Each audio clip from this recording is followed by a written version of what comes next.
গরম কেন? 24,000। নয়ন একটু এসিটা কমিয়ে দিয়ে দাও। এসি ডিমান্ড সম্পর্কে তারা যে আইডিয়াটা রাখে সেটা আসলে টপ লেভেল ম্যানেজমেন্টের রাখে না, যেটা আপনার একদম মাঠ পর্যায়ের কর্মীরা রাখে, because they connect or they interact with the consumers or customers directly. ঠিক আছে, তো তাদের একটা মতামতের ভিত্তিতে আমরা ডিমান্ড ফরকাস্ট করতে পারি যে আসলে বিক্রয় কর্মী, ধরেন 1000 জন বিক্রয় কর্মীর কাছ থেকে আপনি একটা ফিডব্যাক নিলেন যে নেক্সট 1 মান্থে আপনার এই প্রোডাক্ট, নির্দিষ্ট প্রোডাক্টের সেল বাড়তে পারে না কমতে পারে নাকি ব্রেক ইভেন পয়েন্টে থাকতে পারে। এটা সেলস ফোর্স যারা বিক্রয় কর্মী, যারা 1000 বিক্রয় কর্মী থেকে আপনি একটা ধারণা নিয়ে সেটার উপর বেস করে আপনি ডিমান্ডটা কত হতে পারে সেটা ফরকাস্ট করতে পারেন। এটাকে বলা হয় সেলস ফোর্স এস্টিমেট। ঠিক আছে, আপনাদের এক্সামে আসতে পারে যে write down the certain or major types of methods including in the judgment method। তার মানে জাজমেন্ট মেথডের আন্ডারে এই 4টা মেথড আছে, এটা আপনাদেরকে এক্সপ্লেইন করতে হবে যদি এরকম আসে কোশ্চেন। ঠিক আছে, নাম্বার 2 হচ্ছে দেখেন এক্সিকিউটিভ অপিনিয়ন। ঠিক আছে, এখানে দেখেন অপিনিয়নস, experience, technical knowledge of one or more managers, যারা অর্গানাইজেশনের ম্যানেজিং লেভেলে যারা আছে, যারা অর্গানাইজেশনটা বেসিক্যালি ম্যানেজ করে। ঠিক আছে, তাদের কাছ, তাদের অপিনিয়ন, তাদের মতামত বা তাদের অনেক বছর, ধরেন একজন ম্যানেজার আপনার অফিসে প্রায় 10 বছর ধরে জব করতেছে, আপনার ইন্ডাস্ট্রিতে প্রায়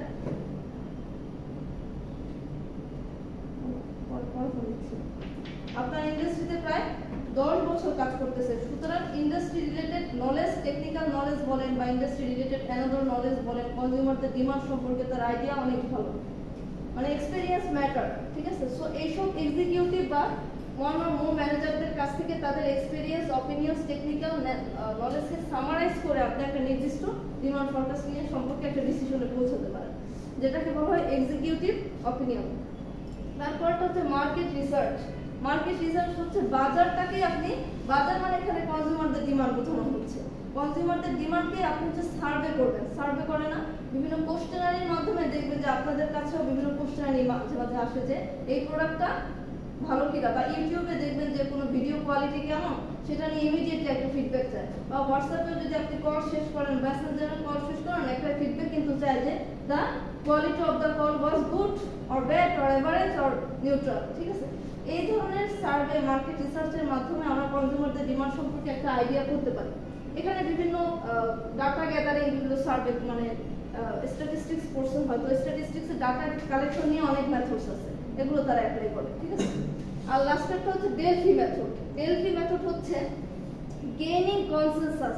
কনসেনসাস মানে হচ্ছে পরামর্শ, পরামর্শ বা ঐক্যমত। ঠিক আছে, ধরেন আমরা 10 জন, আমার অর্গানাইজেশনের টপ লেভেলের বা মিডল লেভেলের 10 জন ম্যানেজার মিলে একটা ঐক্যে পৌঁছালো, বা তারা একটা নির্দিষ্ট একটা ডিসিশনে পৌঁছালো, এটাকে বলা হয় ডেলফি মেথড। বা এখানে তাদের নামের, মানে তার কে কে হচ্ছে আপনার এই নির্দিষ্ট সার্ভেতে ইনক্লুডেড, ঠিক আছে, এই নামটা হচ্ছে আপনার ই করে রাখা হয়, হাইড করে রাখা হয়। ঠিক আছে, যাতে করে এটা আরো ফেয়ার হয়।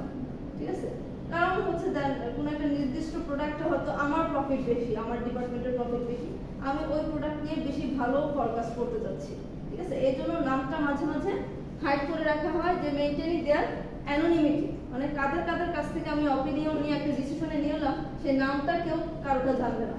এটা ইমেলের মাধ্যমে মাঝে মাঝে করা হয়, যে ইমেলে যে দেখবেন যে কি ব্লাইন্ড কার্বন কপি নামে বিসিসি থাকে, খেয়াল করছেন কিনা, সিসি থাকে, যে সিসিতে একে রাখতে হয়, বিসিসিতে এতে রাখতে হয়। এতে হচ্ছে কাদের কাছ থেকে আপনি ইনফরমেশন নিচ্ছেন, সে যার কাছ থেকে নিচ্ছেন শুধুমাত্র সেই জানবে তার কাছ থেকে নিচ্ছেন, আর কার কার কাছ থেকে নিচ্ছেন সে আর সেটা জানবে না। So these are the methods included in the judgment methods. তারপরটা হচ্ছে ক্যাজুয়াল মেথড।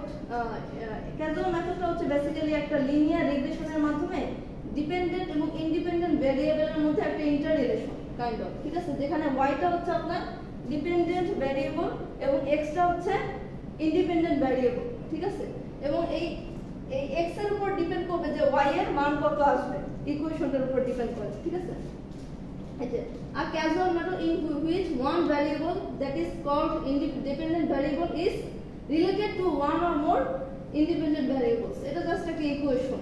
ওকে, আচ্ছা, এটা হচ্ছে আমাদের জন্য বেশি ইম্পর্টেন্ট টাইম সিরিজ মেথড। যেটা ঠান্ডা হচ্ছে টাইম সিরিজ মেথডটা দেখেন।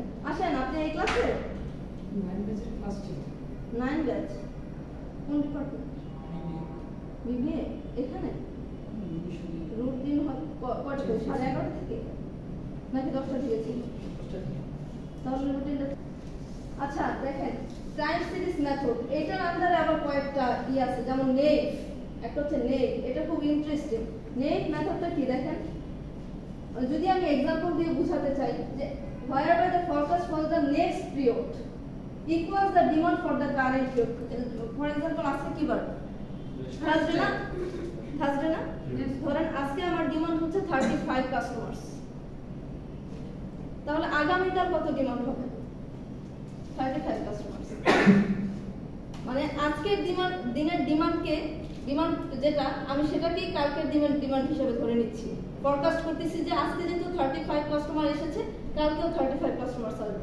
এই যেখানে বলা আছে দেখেন, if the actual demand আসলে ক্লাসে আচ্ছা if the actual demand for Wednesday is, খেয়াল করেন একটু খেয়াল করেন এই রিলেটেড ম্যাথও আছে আপনাদের, ঠিক আছে?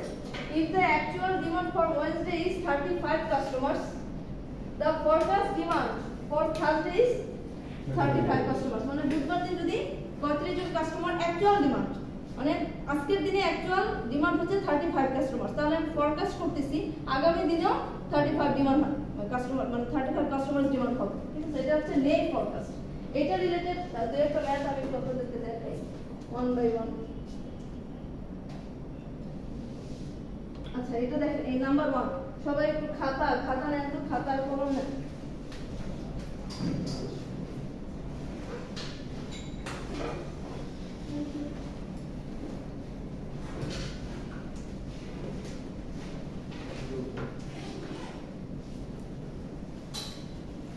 কুইক করতে হবে, ঠিক আছে? 5 মিনিটের মধ্যে আমি একদম ইজি জাস্ট দেখেন।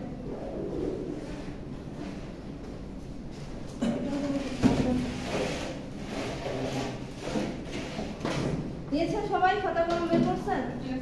আচ্ছা নাম্বার 1 দেখেন, if the actual demand on Thursday is 43 customers, যদি বৃহস্পতিবার দিন অ্যাকচুয়াল ডিমান্ড থাকে 43 জন কাস্টমারের, what will be the forecasted demand for Friday?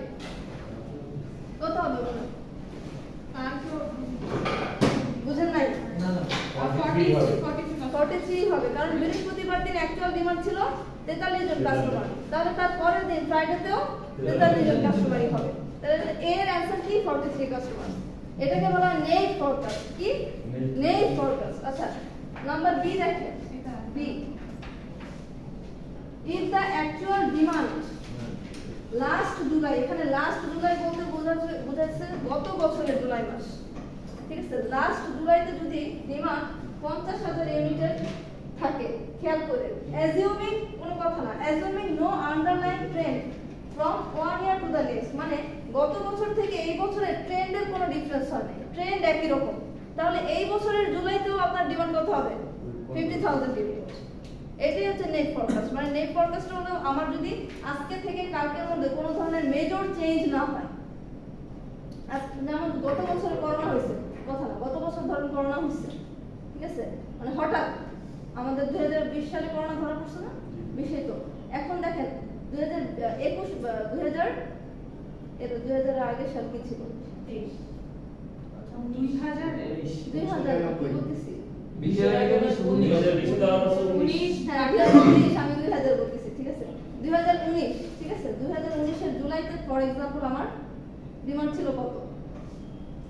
50,000।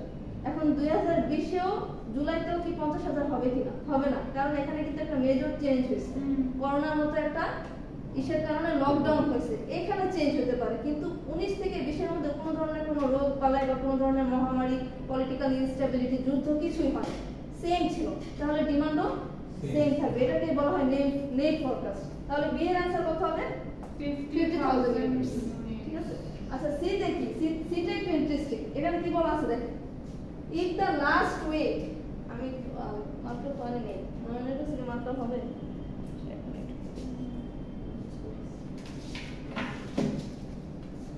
For example পিরিয়ডের কথা যদি বলি 1 2 3, 1 হচ্ছে the week before last week, মানে পরশু উইক যদি আমি বলি, 2 হচ্ছে লাস্ট উইক আর 3 হচ্ছে কারেন্ট, ঠিক আছে? এখন গত সপ্তাহে যদি ডিমান্ড 120 ইউনিট থাকে, মানে 2 তে হচ্ছে ডিমান্ড 120 ইউনিট, তাহলে এবং 2 এর আগে before and the week before it was, 2 এর আগে মানে গত সপ্তাহের আগের উইকে ডিমান্ড ছিল 108 ইউনিট, তাহলে চেঞ্জেস কত ইউনিট? 12 ইউনিট। মানে 1 নম্বর পিরিয়ডে ছিল 108, 2 নম্বর পিরিয়ডে হচ্ছে 120, তাহলে কিন্তু ডিফারেন্সটা কত? 12 ইউনিটের, ঠিক আছে? তাহলে এই 12 ইউনিটটাই হচ্ছে থার্ড ইউনিট, যেটা মানে নেক্সট উইকের ফরকাস্ট হবে 120 প্লাস 12 ইকুয়াল টু 132। আচ্ছা, উপর দিয়ে গেছে? আমার মার্কারটা দরকার ছিল। বলছি হ্যাঁ, বুঝাও। আরে যেটা দাম হচ্ছে বা যেটা হচ্ছে মানে দুজন একসাথে যেতে আমি বলি উইকের কথা না বলে আমি ডে দিয়ে বুঝাই, ঠিক আছে? আজকে কি বার? বৃহস্পতিবার, ঠিক আছে? গতকাল কি বার ছিল? ওয়েডনেসডে। তার আগের দিন টুয়েসডে, ঠিক আছে? এখন টুয়েসডেতে হচ্ছে আমার ডিমান্ড ছিল 108 ইউনিট, মঙ্গলবার দিন, মানে গত পরশু ডিমান্ড ছিল 108 ইউনিট, গতকাল আমার ডিমান্ড ছিল 120 ইউনিট, তাহলে পরশু থেকে গতকালের ডিমান্ড বাড়ছে কত? 12 ইউনিট। বুঝতে পারছেন কিনা? তাহলে আজকে ডিমান্ড কত হবে? 132 কেন হবে? কারণ গতকাল ডিমান্ড ছিল 120, কিন্তু এর আগের দিনের ডিমান্ড ছিল 108। এই যে ডিফারেন্স 12টা, সেটা গতকালের ডিমান্ডের সাথে প্লাস হয়ে আজকের ডিমান্ড হবে, ঠিক আছে? বুঝতে পারছেন এবার? সেম অ্যামাউন্ট যোগ হবে। সেম অ্যামাউন্ট যোগ হবে। সেম মানে ডিফারেন্সটা যোগ হবে। যেমন কি বলে, মঙ্গলবার দিন ছিল 108, বুধবার দিন ছিল 120, তাহলে কি 12 ইউনিট বাড়ছে না বুধবার মঙ্গলবার থেকে? এই 12 ইউনিট এই 120 এর সাথে যোগ হয়ে আজকের দিনের ডিমান্ড। এবার বুঝতে পারছেন? আচ্ছা, এই এতক্ষণ যেটা বলা হয় এটা নেট ফরকাস্ট, এটাকে বলা হয় নেট ফরকাস্ট, এবং এই রিলেটেড ম্যাথ আপনাদের আসবে, ঠিক আছে? এই রিলেটেড ম্যাথ আপনারা চাইলে আমি আপনাদেরকে একটা শীট দিব নি, এই শীটের যে আমি যেভাবে বুঝাচ্ছি এতে বুঝতে আপনাদের বেশি মানে সুবিধা হবে। শীটটা পড়লে আপনাদের ধারণা আরো ক্লিয়ার হবে, ঠিক আছে? আপনারা যদি চান আমি শীট দিয়ে দিই। আচ্ছা, আরেকটা হচ্ছে estimating the average, simple moving average, এটার ম্যাথ আমি পড়াবো, কিন্তু কথা হচ্ছে আমি বোকার মতো নেই, তো মাথা কারো মাথা নাই না। আচ্ছা, এটা হচ্ছে estimating the average. Estimating the অ্যাভারেজের প্রথম মেথডটা হচ্ছে সিম্পল মুভিং অ্যাভারেজ মেথড, ঠিক আছে? এই মেথডের আন্ডারে আপনার ফর্মুলাটা হবে এরকম, sum of the last n demands divided by n। আচ্ছা, আপনারা একটা ম্যাথ তুলেন, আমি বলি খাতায় তুলেন, ঠিক আছে? খাতায় তুলেন ম্যাথটা।